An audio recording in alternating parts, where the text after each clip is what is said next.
quand quelqu'un rencontre une situation répugnante et que cette situation ne le lâche pas, comme toutes les choses, les addictions, les accoutumances, les choses auxquelles on n'arrive pas à s'en dépêtrer, alors il veut le faire tomber dans son piège.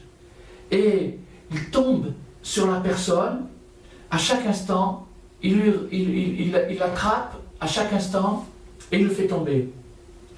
Et c'est ça le malheur qu'on essaye d'éviter et pour lequel on prie tous les jours à Dieu, on lui demande « Protège-nous, garde-nous du malheur ».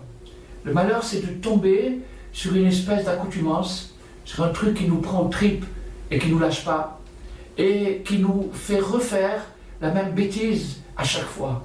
Alors qu'on sait très bien qu'on sera déçu, on sait très bien que ça nous apporte une excitation momentanée, comme quelqu'un qui boit de l'alcool et il prend une cuite, il devient en état d'ébriété ou d'autres produits, etc., etc. Et après il se réveille comme il était avant, un peu pire, avec une tête de bois, et il est triste, il fait des promesses, etc. Mais après, qu'est-ce qui se passe?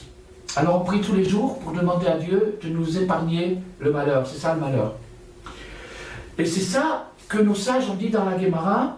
Si jamais ce répugnant t'attaquait, si tu étais attaqué par le répugnant c'est une espèce d'être virtuel lui aussi, c'est un être spirituel virtuel qui s'incarne dans des tas de choses qui nous attirent.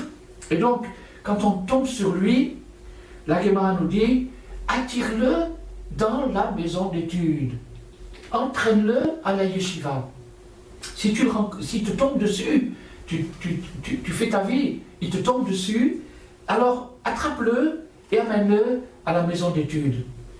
Car ce répugnant qu'on a dit, et c'est pour ça que je l'ai appelé virtuel, il est dans notre pensée, il est en nous. C'est quelque chose qui est en nous, c'est une façon de penser, c'est une sensibilité, une façon de sentir les choses. Et comme cette façon de sentir les choses s'éveille fortement dans notre conscient, à ce moment-là, on devient sujet, on devient esclave de cette passion. La passion nous domine, elle nous subjugue.